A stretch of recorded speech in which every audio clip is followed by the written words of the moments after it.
This is NPR News. I'm Mike Mulcahy. One of the key races on the Minnesota ballot this November is for U.S. Senator.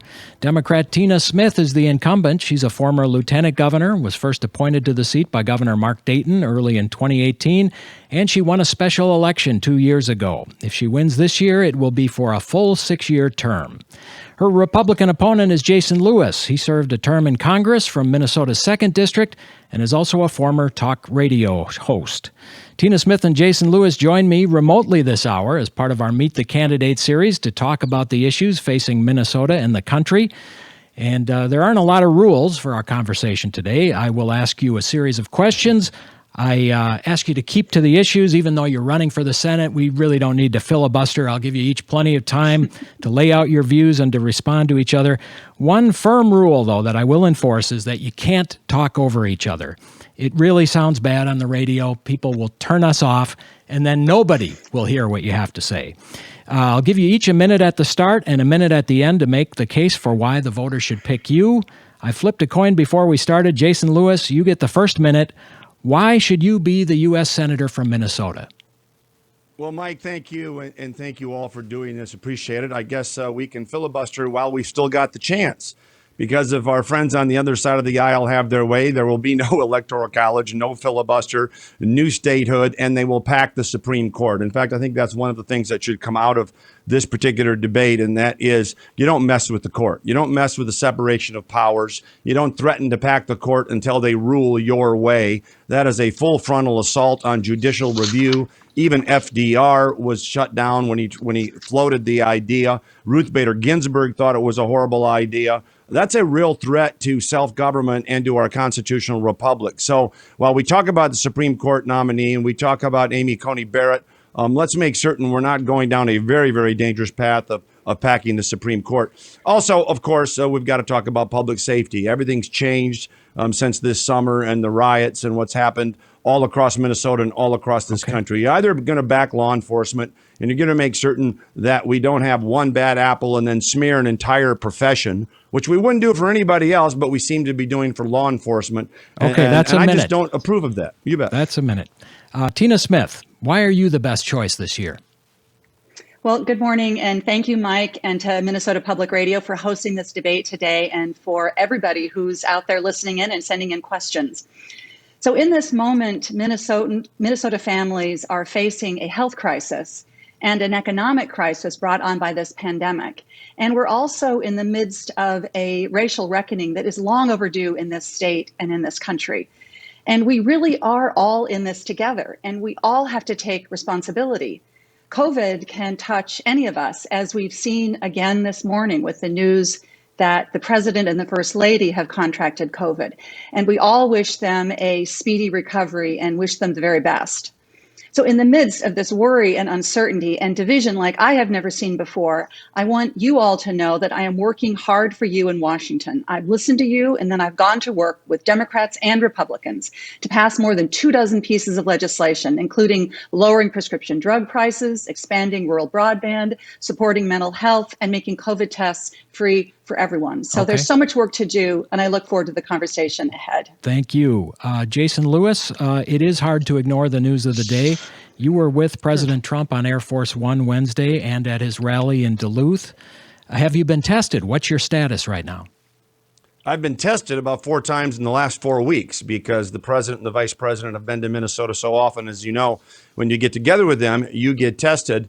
And fortunately, we maintain social distancing. I did talk to the president, but at a distance. I think we're just fine. But as a matter of precaution, we're going to quarantine until I can get a chance to get over to the doctor and get tested, just as the way we should do it, which is always the way we should do these things. You should test and quarantine those who are vulnerable, been exposed, or are sick. But a second Great Depression by locking down the country again, which Vice President Biden and my opponent Tina Smith seem to want to do, is not the answer to solve this disease. So we're going to take the normal precautions we would, but we're not going to tell people who are otherwise healthy that they can't go about their business. All right, well, let's stay on the topic of the pandemic. It's killed more than 200,000 Americans, more than 2,000 Minnesotans. And as you mentioned, it's had a major impact on the economy. What should the U.S. government do? What would you support in the Senate to both keep us safe and to allow businesses and other public places to reopen and get back to normal. Tina Smith, start with you. Well, thank you. I Tina think Smith? COVID has really shown us. Yeah, I think COVID has really shown us that, as somebody said in southern Minnesota, we're all in the same storm, but we're not all in the same boat. And as I said, this is a public health and economic crisis, and it's really personal for Minnesotans. It's your job, your family, your businesses, your well-being. So my approach in the Senate has been bipartisan, to work across the aisle to get support to families, support to small businesses, and also support to hospitals, especially rural hospitals. The Trump administration's response to the COVID pandemic has been, it's been a disaster. There has been a lack of coordinated strategy. There has been a shortage of testing and personal protective equipment. And as we sit here today, we've lost over 200,000 Minnesotan Americans. So what I think we need to do next in the Senate is, first, we need to continue to push for bipartisan solutions to get help to small businesses and individuals. We need to get help to our schools and to state and local governments. We need a national testing strategy, which I am pushing forward with my Republican colleague from Louisiana, Dr. Bill Cassidy. And we need a plan for free vaccines. Those vaccines, this is a bright spot for us in the pandemic. Vaccines that are safe and effective. We need to make sure we keep the political interference out of the rollout of the vaccines. But when they're ready, we need to make sure that they're free for everyone. And that's legislation that I'm working on in the Senate. Jason Lewis, what would you do to get the country out of this? And what would you do in the Senate to get us there? Well, the first thing I do in the Senate is pass COVID relief, of which my opponent has opposed 3 times, and they're still opposing COVID relief. So they say on the one hand, this is an existential threat. H1N1 had 60 million infections, not 7 million. But they say it's an existential threat. But Joe Biden's campaign yesterday said they were going to start door knocking again. No word on that yet in the wake of the news today. You had Nancy Pelosi say, come to Chinatown. It's not a problem. Bill de Blasio saying the same thing.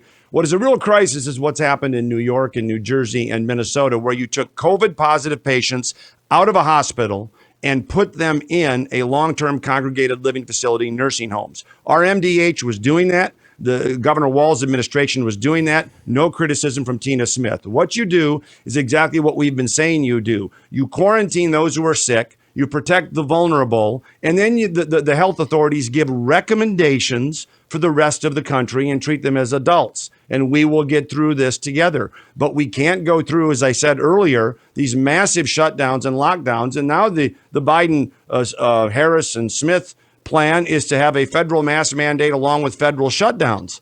You're not going to cure this with another Great Depression. Give the COVID relief. We're flattening the curve by any standard. And now we're seeing some spikes in cases, obviously today, but we're seeing hospitalizations down double digits since the summer and COVID mortality, thankfully, dropping like a rock. And that's good. Tina Smith, do you support a nationwide shutdown? I don't. There is no such thing as a nationwide shutdown. Here are the facts. The most important thing we can do to get our economy back on track, to be running back at full steam ahead, is to deal with the public health crisis that we have. That's the most important thing.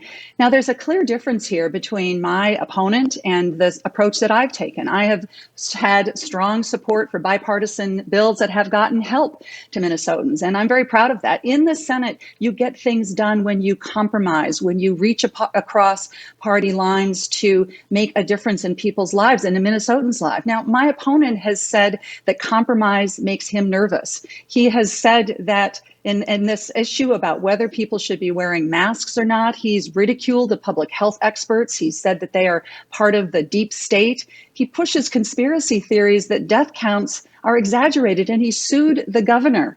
This is not the way to get things done for Minnesotans. The way to get things done is to reach across party lines, to find common ground, and then to focus on people's lives and what you can do to help them. And that's been my approach. Jason Lewis, if you and the president had been... my approach had been, too, Mike. I compromised with Bobby Scott on juvenile justice reform. Okay, if you and the president had been wearing masks the other day, though, you wouldn't have to be in quarantine for 2 weeks, right? Well, your question, and Tina dodged the point about a federal mask mandate. I am opposed to a federal mask mandate. I think it's unconstitutional. Joe Biden has said he's in favor of one. I'd like to hear the senator's view on that at some point. Hawaii had an indoor and outdoor mask mandate. And what happened in Hawaii this summer? There are cases increased tenfold. This is a contagion. It's tough to control. You go about your business and do the best you can protecting the vulnerable by not putting COVID positive patients in nursing homes. But if your point is we're going to shut down every resort in northern Minnesota, we're going to tell kids they can't go back to school, we're gonna basically block economic progress, you're never going to get to the bottom of this, because you need economic growth to cure the disease, develop the vaccines and the therapeutics. That's my point. Tina Smith, Jason Lewis said you voted against aid packages in the Senate. You have. What kind of package should the Senate pass? Who should get the help? Well, I'm glad that you raised that, because this is a place where former Congressman Lewis is, he's entitled to his own opinions, but not his own facts. We have passed bipartisan legislation, and we have gotten things done because we passed bipartisan legislation. Now, Congressman Lewis likes to point out the legislation that I voted against, but let me explain what that's about. When the Republicans in the Senate put together partisan legislation that doesn't meet the needs of Minnesotans, I voted against those legislation. And then, do you know what happened? We came back together and we improved those pieces of legislation in order to get the help that Minnesotans needed. I voted against legislation that the Republicans put forward that had zero help for Minnesota schools and national schools. And then we negotiated, we compromised, and we got dollars for schools. I voted against legislation that had $0 for state and local governments and tribal governments. And then we came together and we negotiated and we compromised and we got resources for public services. That's what it looks like when you get things done in the Senate. And I'm proud of that work. Should there be another aid package, Senator Smith? There should be another aid package. Is that for me, Mike, or her? That's for Tina Smith. Yeah. I'll get right back to you, Jason Lewis. All right. Thanks so much. And in fact, yesterday, the House of Representatives passed another aid package, another effort by Democrats to compromise and to try to find common ground.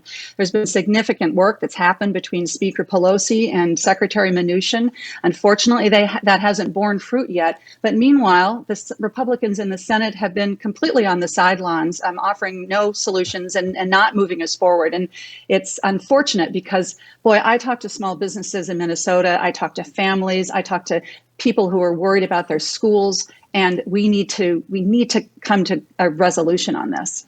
Jason Lewis, what kind of package would you support in the Senate to help people out in all this? Well, indeed, facts are stubborn things, Senator. You voted against 3 COVID packages that would have gone directly to Minnesotans, not to state government, not to other governmental organizations, but right to Minnesotans. There's $1 trillion package sitting there right now the Democrats are holding up. So those are the facts, and you can, if you're holding up an aid package because you want incarcerated felons to get the vote, your heart isn't in the right place. That has nothing to do with COVID relief, and that was one of the demands in one of the previous COVID relief packages that the Democrats were demanding. There's a bill right now ready to go, and the Democrats are holding it up. So I would have voted for all of the first 3 packages I mentioned, including the ones Mitch McConnell has on the table right now. But in the final analysis, we've got to get the economy going again and not just keep passing relief packages after relief packages. I think if the government shuts down the economy, they have an obligation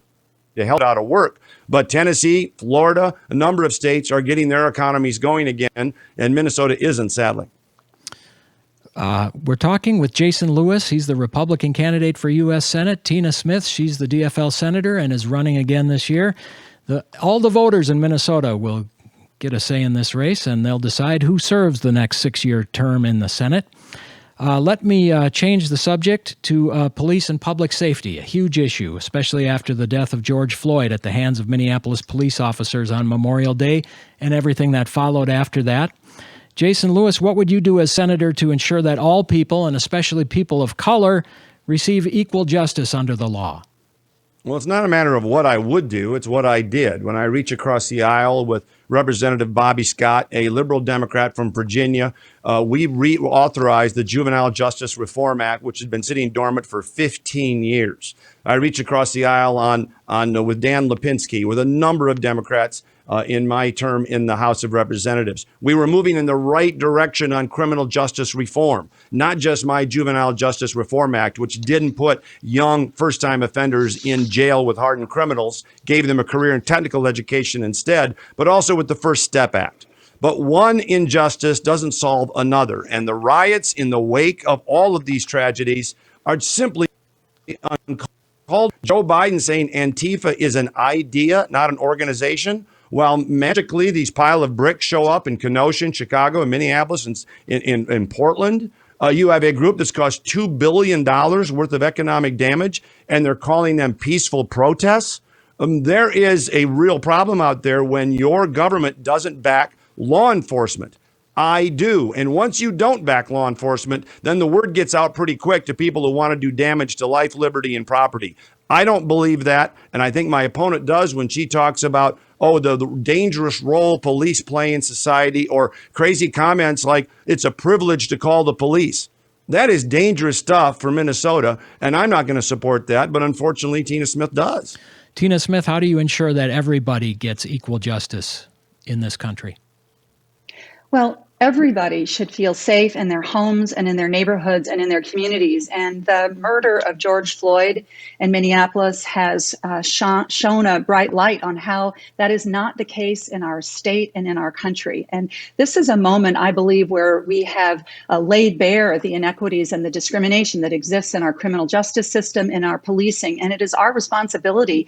It's a call to our humanity to look at this and to address it. So what do we do about this? I support common sense reforms that are going to bring more accountability and more transparency and more justice to policing. The Justice in Policing Act, which I support in the United States Senate, would do things like ban chokeholds and racial profiling and the no-knock warrants that are what were the forerunner of Breonna Taylor being murdered in her own bed.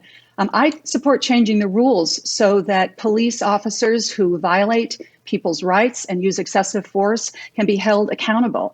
And I support a national registry for police misconduct so officers can't jump from one jurisdiction to the next and not be held accountable for their excesses in another place.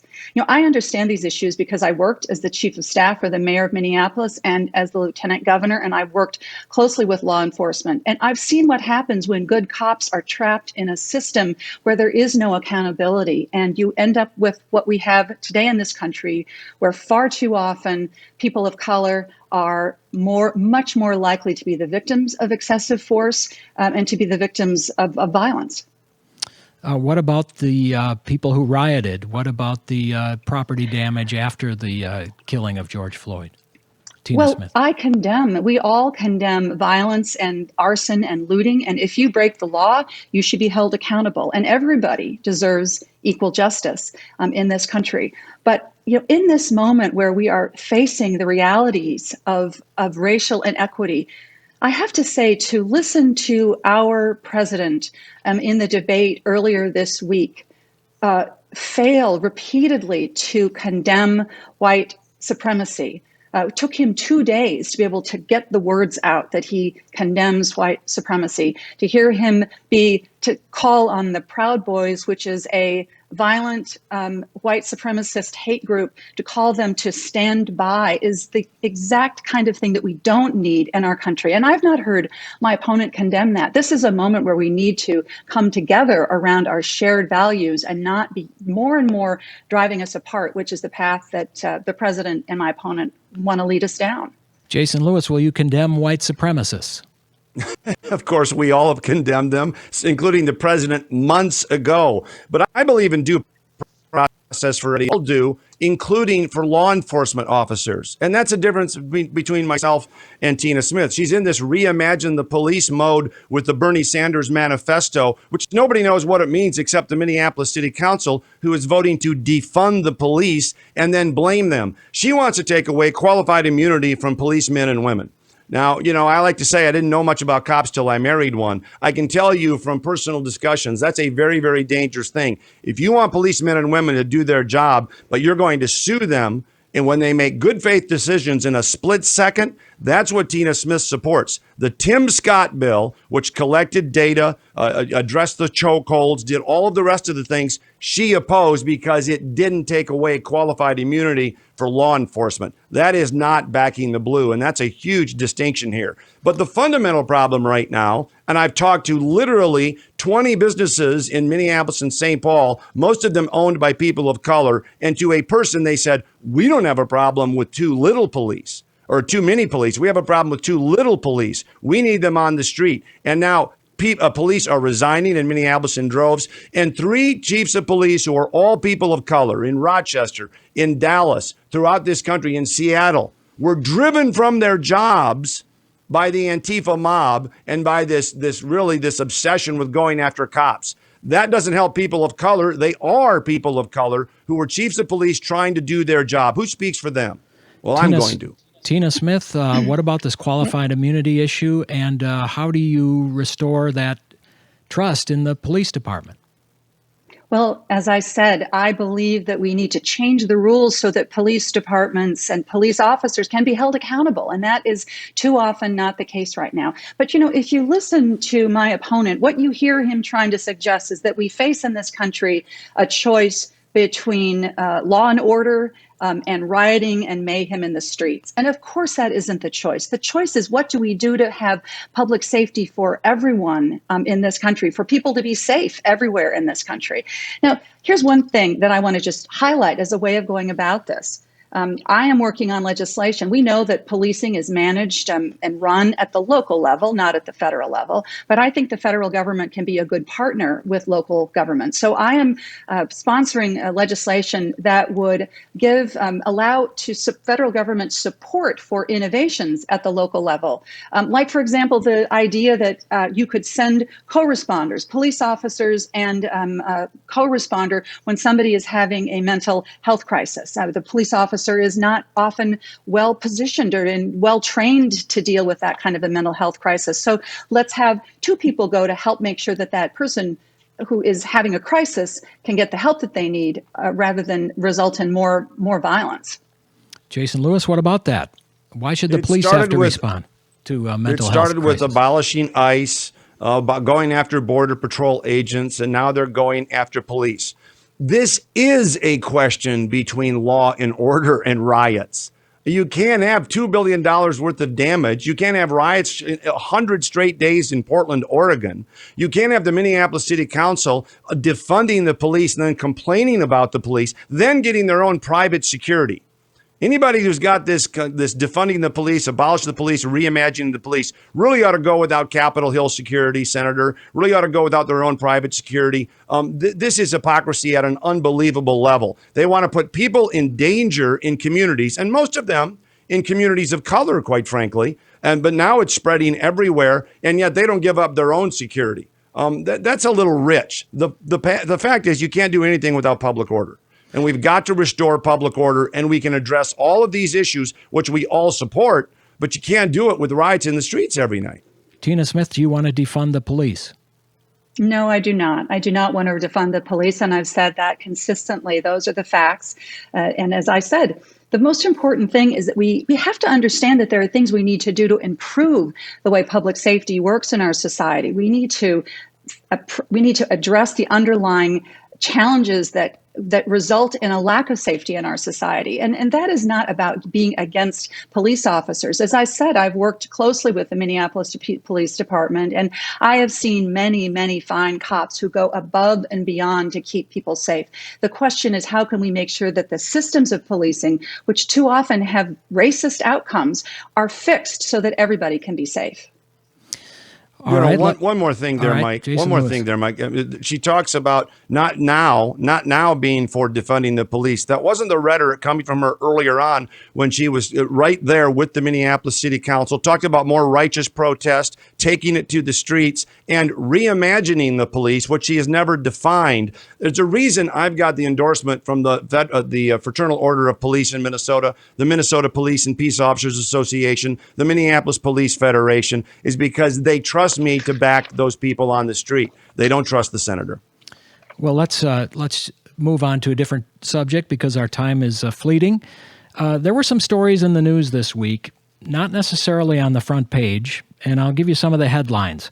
70,000 people remain evacuated in California's wine country as wildfires continue to burn.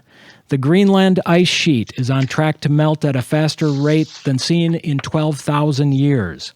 4 tornadoes were confirmed to have touched down in the August derecho storm that hit Iowa and caused an estimated $6 billion in crop damage alone. So the question is, and I heard this from a number of listeners, what will you support to combat climate change? How much will it cost? And how will it impact the economy? And Jason Lewis, let me start with you on that one.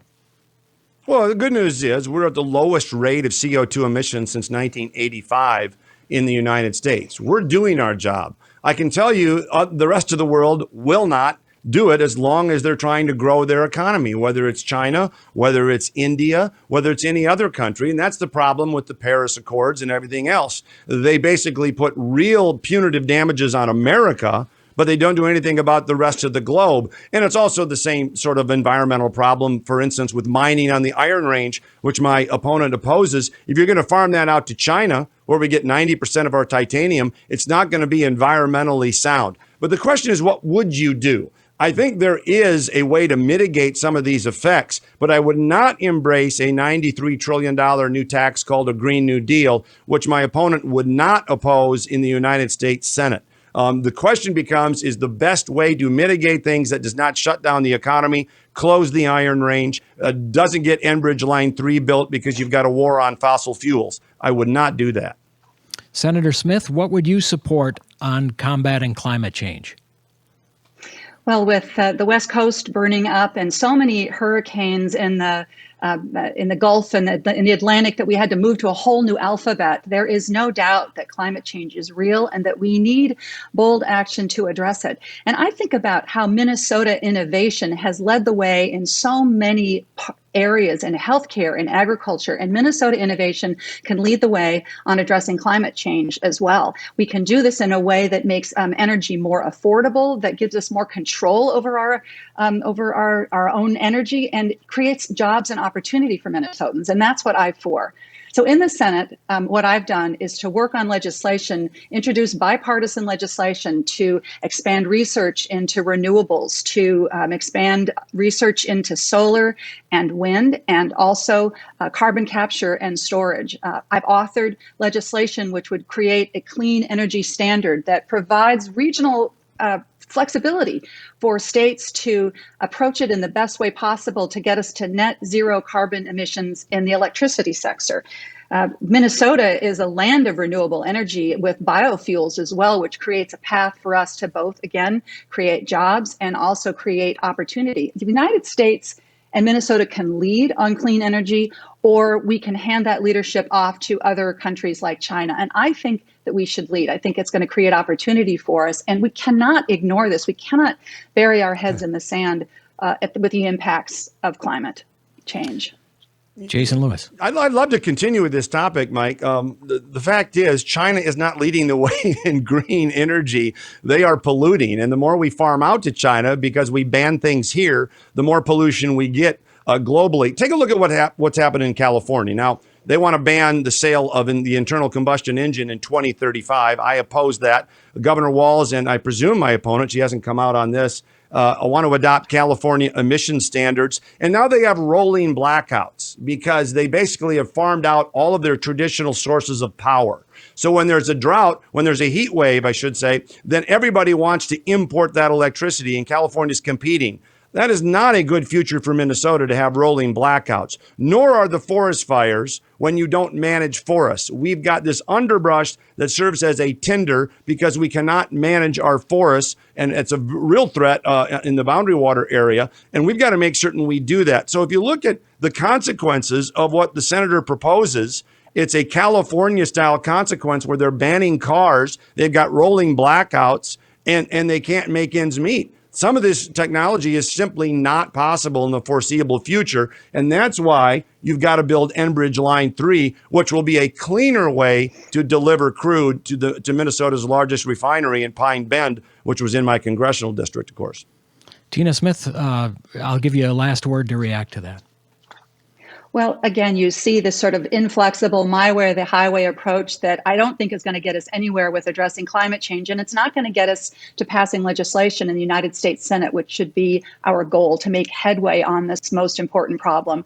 I believe that there is great opportunity for Minnesota. We have some of the best solar and best wind resources of any place in the country. And that creates opportunities for us in Minnesota if we seize the opportunity and we move on it. That is what we should be able to do. And that's what I'm going to work for in the United States Senate when Minnesotans send me back. All right, we're talking with Senator Tina Smith and her Republican challenger, Jason Lewis. This is NPR News.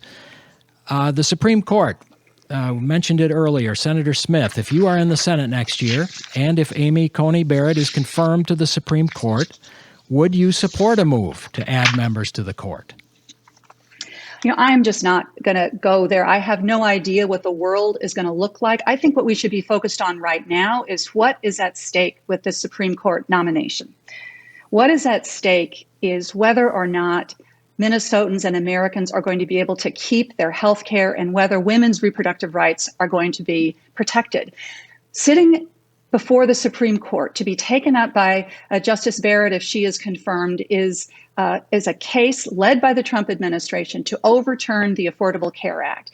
And that would mean that millions of Americans who rely on insurance for their coverage for pre-existing conditions would lose that protection. Millions of Americans would lose their health insurance if the Affordable Care Act was overturned, something that my opponent has said that he thinks should happen. So in this moment, Minnesotans and Americans need to lift up their voices and ask themselves, is this the kind of Supreme Court that we want? Is this what we want to see happening, especially in the middle of a global pandemic? We should not be thinking about throwing people off of their health care and taking away protections for pre-existing conditions. So this is the most important thing. What if it's the Supreme Court we have, though, and you're reelected and you're back in the Senate next year? What's your alternative? How do you fix that? Well, I am not considering anything about packing the courts. That's not what I'm looking at. But what I'm focused on is that I will not concede that this is over. I believe that we've seen examples of this. I want to remind Minnesotans and Americans that when everybody thought that all was lost with the Affordable Care Act and there was another vote in front of the Senate to repeal the Affordable Care Act, Americans lifted up their voices and they spoke out. And by one vote, a handful of Republicans came over to protect the Affordable Care Act. And so I will not concede that there aren't a few Republicans that will see that this Supreme Court nomination is the wrong thing for our country. And also, this sort of hypocritical power grab that Mitch McConnell is using to force this lifetime appointment through when we are literally in the midst of an election. I think Americans and Minnesotans see right through that, and it's not what they want. We can see that. Jason Lewis, a hypocritical power grab? Isn't that why Democrats are even considering something to change the makeup of the court? Well, the number isn't in the Constitution. First of all, you don't get to be a senator from Minnesota without telling people what you're going to do. Tina Smith is pulling a Joe Biden here. Well, I'm not going to go there. That's not an answer. You're either going to pack the court, which I think your answer is yes, and undo the filibuster, which is in the Senate rules, and Majority Leader Schumer ostensibly has already said he would do it. So you either disagree with him, you agree with him, but you got to tell people where you stand. Packing the court is a dangerous scheme that's going to take this country from a constitutional republic to a banana republic. Ruth Bader Ginsburg said a couple of years ago, presidents don't get elected for 3 years. They get elected for 4. In 2016, we elected President Trump. In 2018, we expanded the Republican majority, and that is the difference between 2016. They want their officials to do their duty. Now, as to the notion of the Affordable Care Act, the Affordable Care Act is not up for being overturned. It's up for a question on severability, whether one section of a bill, if it's unconstitutional, would undo the whole thing. And historical precedent says that's not the case. But what Senator Smith is essentially saying is, I want a litmus test. I want a litmus test on how you're going to rule on the ACA, and I want a litmus test that what Daniel Patrick Moynihan called infanticide, partial birth abortion, and in some cases abortion for babies who survived a botched abortion, is somewhere in the Constitution. I vehemently oppose that. I'm pro-life. But more importantly, you don't tell a judge to telegraph what they're going to rule on a case before they've heard the facts. I have no idea how Amy Coney Barrett's going to rule on any of this, nor would I dare to ask her. That's totally inappropriate. And yet that's what Senator Smith is saying. It's my way or the highway. Where have we heard that before? I want to know how you're going to come out on these issues before I say aye. That is not the purpose of judicial or of the Senate confirmation. You're looking at judicial philosophy, not a preview of how they're going to rule. Well, Congressman Lewis, wouldn't Merrick Garland argue that the president should be able to appoint a justice too? The Republicans the president did, and the Republicans didn't give him a hearing. So how can you argue it's a fair process if now President Trump can appoint his and get her confirmed? Because we've had an election since then, and the election was a Republican president was put in place. So when President Obama, who, by the way, thought in the fourth year of his presidency he should nominate someone, and he should, there was a Republican Senate whose job it was to give advice and consent. In this case, they said no. But you had different parties controlling two different branches. Today, and since 2016, you've had the same party in the White House, and they expanded the Senate majority. But if you're talking, and that's the will of the people, I would add. So if you're talking about the will of the people said, I want a Republican president, I want a Republican Senate. That's what's moving this nomination forward. But packing the court, undoing the filibuster, giving a statehood to D.C. and Puerto Rico for one-party rule, banning the Electoral College, doing everything you possibly can to stay in power is not the will of the people. And I even forgot almost the fact that for the last 3 years, we've been engaged in a false Russian conspiracy hoax that tried to undermine an election. The Democrats' entire line recently has been, this is what the people voted for. What can we do to stop it? Tina Smith, have you made up your mind beforehand? Are you trying to subvert the will of the people? Well, first, I think we all know that Judge Barrett has been nominated to the Supreme Court by this president because, as he said himself, he would only nominate people to the Supreme Court who he knew would overturn Roe versus Wade, who would overturn the Affordable Care Act. Now, the former congressman, I think, is trying to distract everyone from something that is very important, which is the importance of the Affordable Care Act and what is at stake with the Affordable Care Act. And he has said that he does not support the Affordable Care Act and that he would support legislation which would strip away protections for people with pre-existing conditions. Now, think about this. We have had over 100,000 Minnesotans who have been diagnosed and have recovered from COVID. That is a pre-existing condition. Now, he will tell you that he supported legislation which had in its language no pre-existing conditions. But what he won't tell you is that that same legislation would have allowed insurance companies to go back to the bad old days when they could charge people anything if they had a pre-existing condition, or if they were a woman, or if they were a senior. And outside independent analysts have said that under his proposal, premiums would have gone up 20%, and over 20 million Americans would lost their insurance because they couldn't afford it. This is exactly the wrong direction to be going, especially in the middle of a pandemic. Jason Lewis, quick response. Yeah. Sure. Outside independent analysts. Well, no wonder. Those are called Democrat consultants. The CBO said our legislation would have dropped premiums anywhere from 20 to 30%. The bill I supported had this language, folks, quote, "Nothing in this act shall be construed as permitting insurers to limit access to health coverage for individuals with pre-existing conditions," close quote.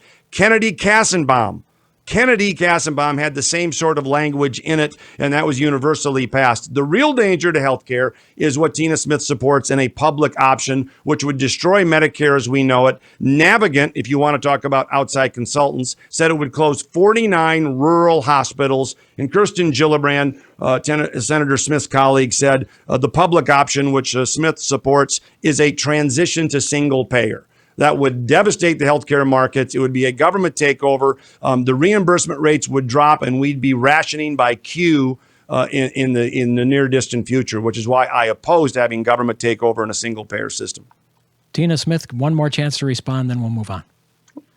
Well, everybody in this country should have access to high quality health insurance that they could afford, no matter who they are or where they live. And that's why we should be focusing on improving the Affordable Care Act, not tearing it down. We should be focusing on supporting Medicare, which is such an important part of health insurance for our seniors, not undoing it, as the former congressman has said, who supported $500 billion in cuts to Medicare. We should be looking at shoring up what we have and making it better and moving to a place where everybody has access to health insurance that they can afford. And that's why I support the public option, which would allow people to choose to buy into Medicare, for example, if they wanted to. And if they wanted to keep the insurance that they have from their employer or through their union, then that would be their option also. All right, let's move to a different topic. President Trump said in Duluth this week that if Joe Biden is elected, he will turn Minnesota into, quote, a refugee camp. And he said that we were, quote, one of the hardest hit states when it comes to refugee resettlement.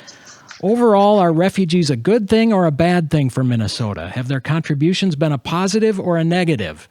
And Jason Lewis, let's start with you. Yeah, look, I think the refugee process for political persecution is a long-standing tradition in America, which I wholly support.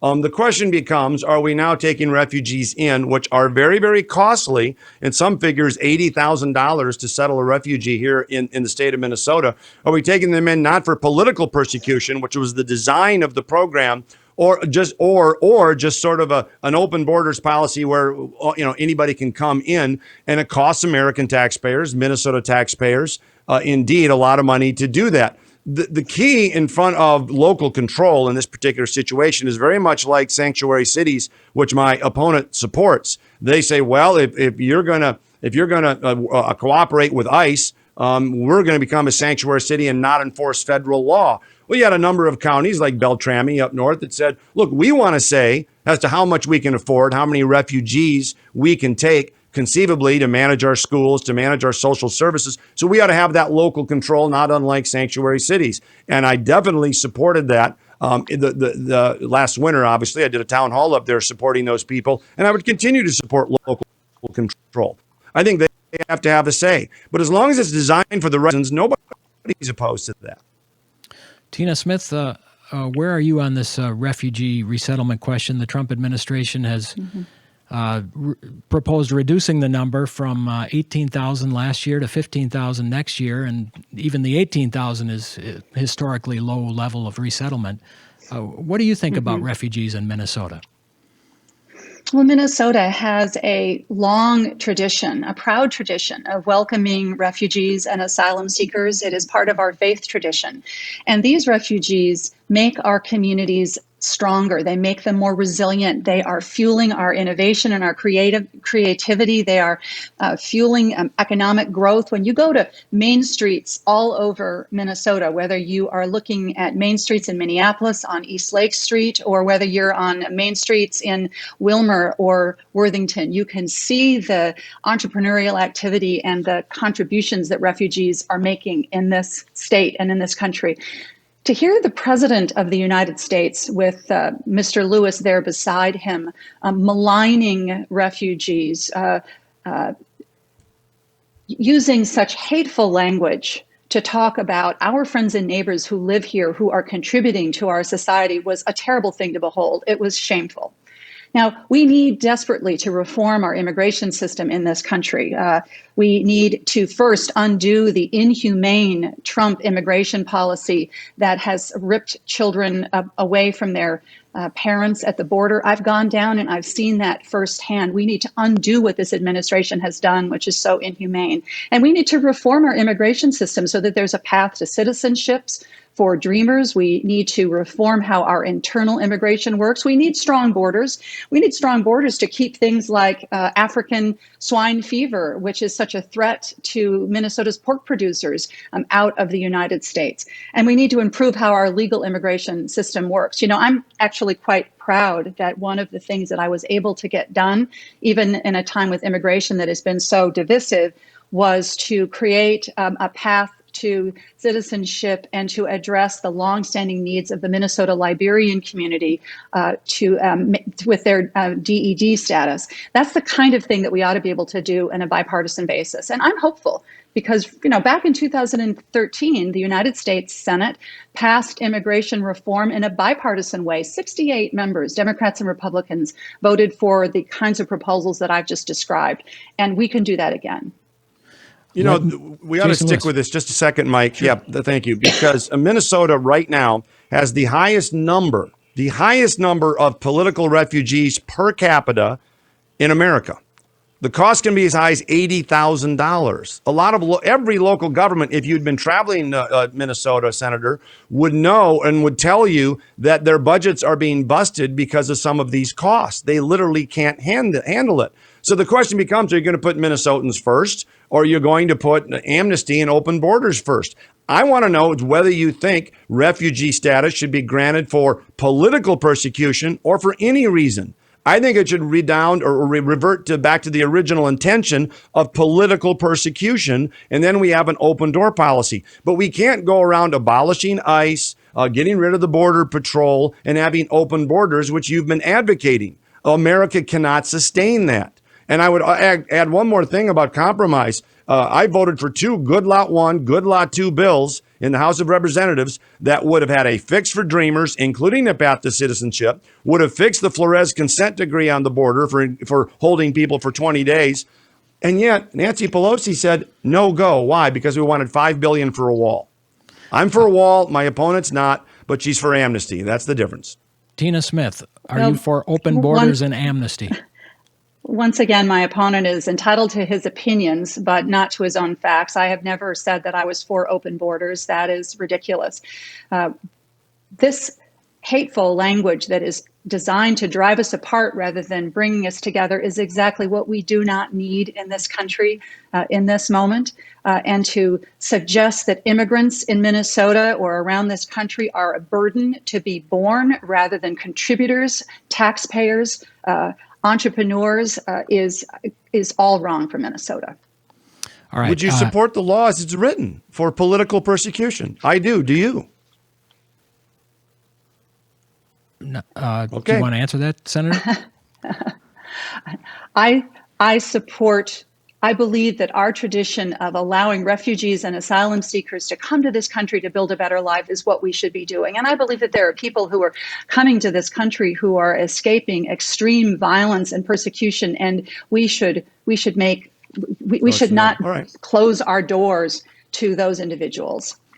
Let me just change the subject because we're running a little short on time. I had a question from a listener. How do you think early voting will go? Are you worried about election procedures? Are they fair and secure? Will the results be something you can count on? And I guess the larger context is, will you agree to a peaceful transfer of power? Senator Smith, start with you. Well, can you imagine that here we are in 2020 and that you have to ask Mike the question of whether we would agree to a peaceful transfer of power? A peaceful transfer of power is the bedrock of our democracy. It has been a consistent element of every election that we have had since George Washington handed the keys over to John Adams. So, of course, I support that peaceful transfer of power. And it is shocking that the President of the United States has been unable to say those simple words. I want Minnesotans to know that we have one of the best election systems anywhere in Minnesota. I'm so proud of what we do. We have one of the highest voter turnouts of any place in the country. And Minnesotans can know that our elections are safe and secure, and you can vote early in person, you can vote early by mail, or you can vote on election day if you choose to do that. And I urge you to do that. Jason Lewis, any problem with the voting system? Are you confident it will be a fair election? Well, I am willing to accept the results of the election, of course, and will be happy to be sworn in early next year. That will be a peaceful transition, I guarantee you. The bottom line is, it was Hillary Clinton who said, whatever you do, Mr. Biden, don't concede. Imagine somebody saying that. It was Tina Smith and Joe Biden running around the country saying, oh, if the election goes the wrong way, there will be more violence. These are not delegates to the Republican National Convention in the streets rioting. and not being prosecuted by local Democrat officials.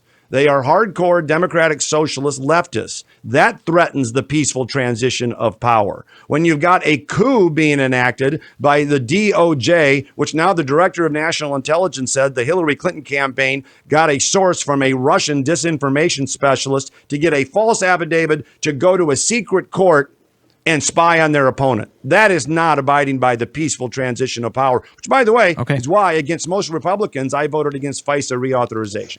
Okay, you know what? We're just about out of time, so I promised you I'd give you each a minute at the end. Jason Lewis, you got a minute to make your final pitch. I really do think so much of this is about the will of the people. When you've got a party that, as I mentioned a moment ago, apparently didn't abide by the peaceful transition of power in 2016 and was spying on their opponents, and more of that evidence comes out and out every single day. FBI agents saying, I wanted out of this thing to buy liability insurance because I knew the IG was going to find some really bad stuff here. That's not abiding by the peaceful transition of power. But then again, neither is ending the filibuster to pack the court or granting statehood so you can stay in power forever. You don't like the election. You threaten to ban the Electoral College. You got a group of people, and now, quite frankly, the mobs in the street who are leftists are saying, we're going to do and say anything for power. And those are just the sort of people that shouldn't have it.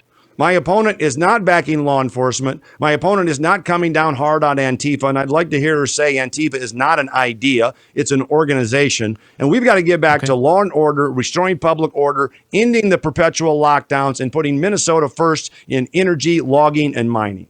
All right. Tina Smith, 1 minute to make your final argument. Well, thank you so much, Mike.